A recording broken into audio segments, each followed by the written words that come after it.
This is the United Uprising channel. Welcome to today's show.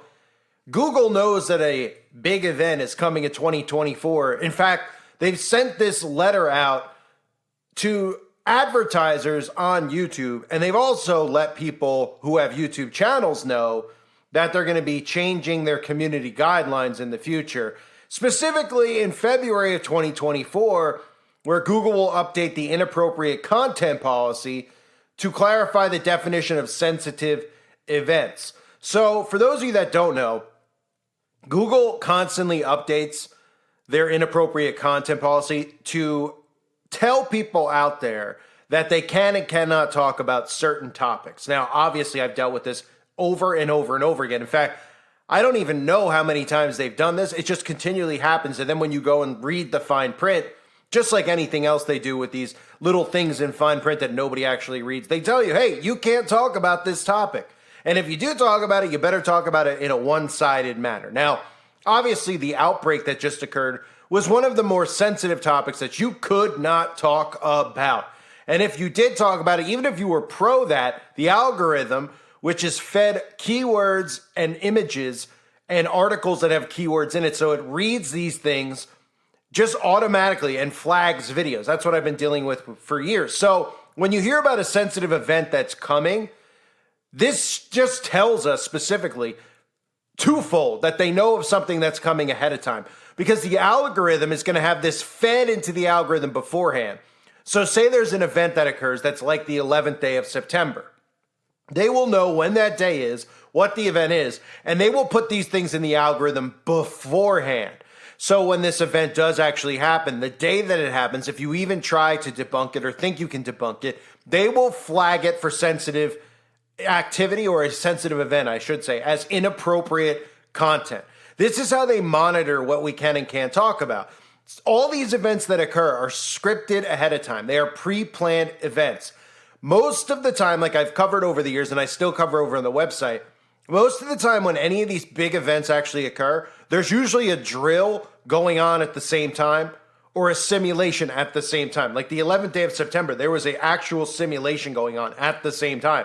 And they were like, well, we thought that it was part of the drill that we were running. We didn't even know it actually went live, because these drills actually do go live. The same thing happened in Boston during the marathon that occurred there. The same thing seems to conveniently happen at all these schools when events go down. What happens? Well, they tell us that they're running an active drill at the same time that these events go on, because they're all scripted. So let's read between the fine lines here. Then we'll go over the possible things that could occur. Dear advertiser, in February of 2024, Google will update the inappropriate content policy to clarify the definition of sensitive events.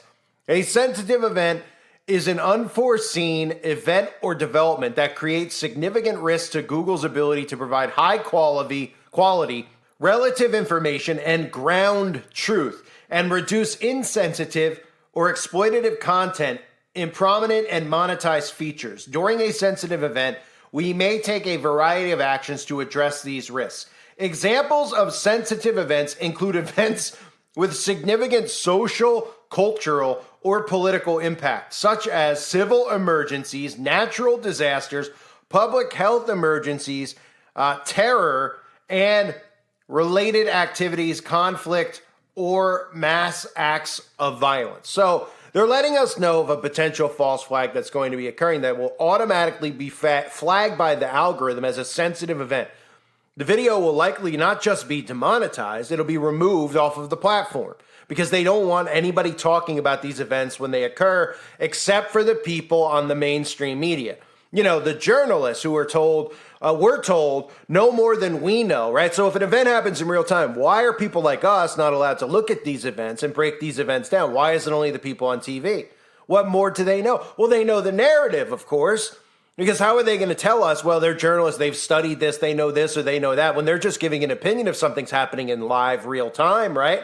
They're supposed to be looking, going, oh my goodness, this just happened here. We're getting information in our ear about what it is. Let's go down. Oh, because they know what's happening. They know ahead of time, and then they're told how to react and what to say to those events. So when a sensitive event, such as a civil emergency, natural disaster, wouldn't the main objective be if these events actually occur, to help people involved, to analyze the situation first. They want to make sure ahead of time that there's inappropriate content policies in place because they don't want you to give the real narrative. In other words, they don't want you to look at the event, break down what's really going on, show you what's fake and what's real, show you actual actors on the scene who are laughing, who can't, we always call it duping delight. I'm sure some of you remember the infamous duping delight from The Hook at, what place was that? Oh, right, Sandy, that occurred where everybody was looking at that going, are you kidding me with the way people are reacting?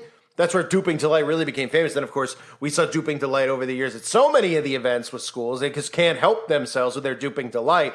So they don't want us pointing out duping delight. They don't want us pointing out how fake the actual events look, right? Which is really what happened with a couple of years ago. They ran everybody off the internet because everybody was exposing all these events, how fake they were. There was numerology tied into the events. There were actors tied into the events. There was immediate, something happens at a school and you're talking to victims' parents, and within 5 minutes, instead of even mourning their child, they're talking about grabbing those things that go bang, bang out of everybody's hands and saying we need new laws passed because it's so fake. It's unbelievably obvious to anybody out there with discernment. So they don't want people like us actually talking about these events, because what happens is if somebody out there sees an event occur and maybe they see one of these actors on screen, they Google it or they YouTube it and they want to see what people are talking about.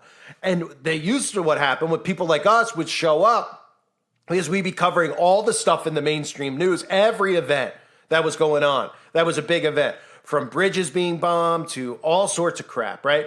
We'd all start covering it, pointing out what looked real, what didn't look real, so much suspicious stuff because it was filled with suspicious stuff. And people would start waking up and a movement would start occurring, right? We'd all gain momentum. We'd all be banding together talking about how fake this is. Why is it fake? Why is the government making fake events? Talking about the agendas behind the events. And everybody would go, oh, it would be more of a collective conscious the way that it needs to be, not the hive mind conscious that they're creating.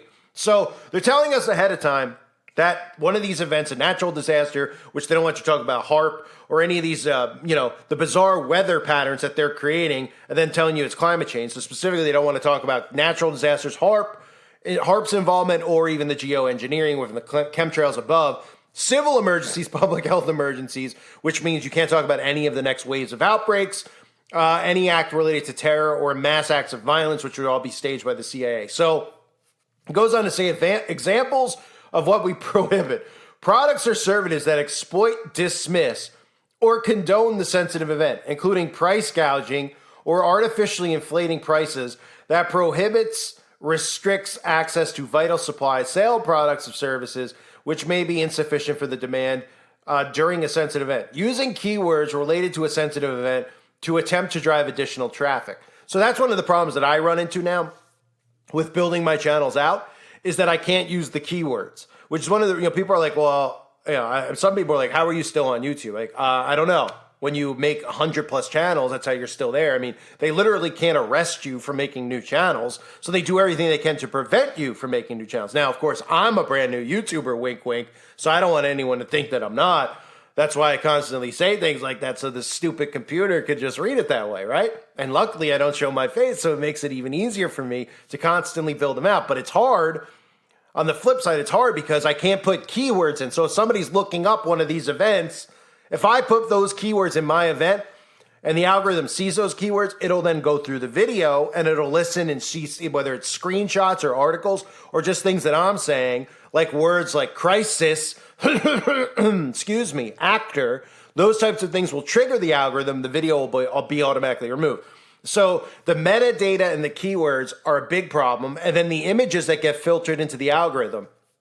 So for example, if they have a news story out there that they know people are going to be suspicious of, they feed that news story into the algorithm, and they don't want people using any of the images that are in it, or the algorithm it'll trigger the algorithm, it'll see the photographs, like if it's tunnels or something along those lines, and then you will automatically be flagged as well. So using keywords related to a sensitive event to attempt to drive traffic, that's how they get away with it. Right? If they said, oh, if you're giving an opinion that's different than the mainstream media's narrative, people get suspicious. So they say, oh, people are just doing it for clickbait. Right? Like, I love how they use that with clickbait. Like, if somebody clicked, if I was putting in the keywords of an event, then the video was about something entirely different, people would just click off. It wouldn't even matter. They don't want a different narrative out there because they don't want the truth revealed, even though in the top of this entire thing, they say ground truth. Can't make it up. More like grounded truth, right? Truth that, it's formulated truth, really. So the last thing here is claims that victims of a sensitive event were responsible for their own tragedy or similar instances of victim blaming claims that victims of a sensitive event are not deserving of remedy or support. Claims that victims from certain countries were responsible or deserving of a global public health crisis. Sincerely, the Google Ads team. So let's read between the lines there. Claims that victims of a sensitive event were responsible. So attacking themselves, which is this is obviously pointing to two things. One, it's talking about crisis acting. And then number two, it's talking about some of the stuff in the Middle East. Because, people over there that are claiming to be victims, right? We have people who are always claiming to be victims who aren't really victims. So they don't want you to say that they're not victims, in other words, because they're the ones responsible for everything. The ones who claim and cry victim are usually the ones responsible. And there's really only one group of people that claim victim 24/7 that you can't ask questions about. And if you do, you're labeled something anti, and people actually will take away your speech and try to throw you in a prison cell in a lot of countries, soon to be here in America as well. So this is from Google. Obviously, they know a sensitive event is coming in the future because it's a scripted event. All of these events are scripted events. Nobody's suspicious as to why they're changing their policies coming up here because they know something's coming ahead of time, and they're telling people out there, your advertising or your channel or etc. will be removed if you talk about one of these actual events. So it scares people away from actually discussing these natural disasters, these public health emergencies, these mass acts of violence, because, when they hear Google say that they're going to shut them down, then they go, well, I don't really want to talk about it. And that's obviously, like I said, what I've been dealing with for years. So they're telling you in February 2024 that these are going to be the new things. The algorithm obviously has already been trained, because another thing most of you need to know is that there is barely any human beings over at Google anymore. Barely any. Everything goes through an algorithm. How do I know? Because I've been doing this a long time. Okay? And I could see which videos are getting strikes and which aren't.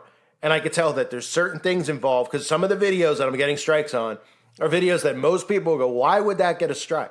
Whereas we all have been trained now to know, well, if we talk about the outbreak that just occurred, we're automatically going to get one. If we talk about putting something in our bodies that they want to put in our bodies, we're all going to get a strike, right?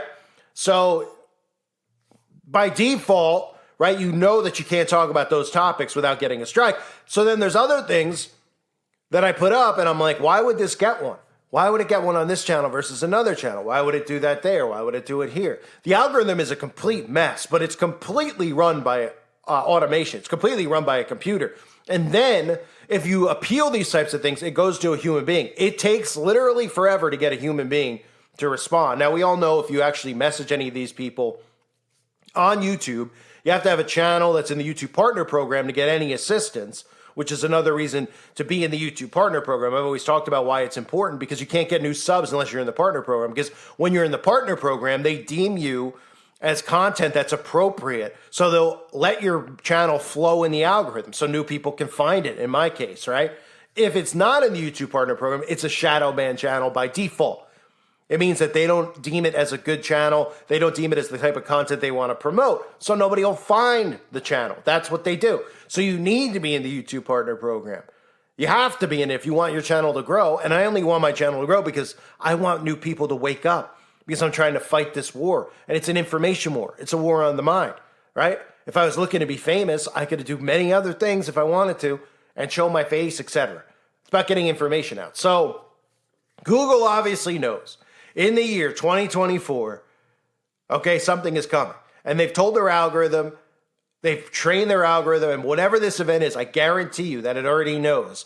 And when you put those keywords in, which is a warning to other channels out there, don't use the keywords of these events or try to be as cagey as you can to get around them.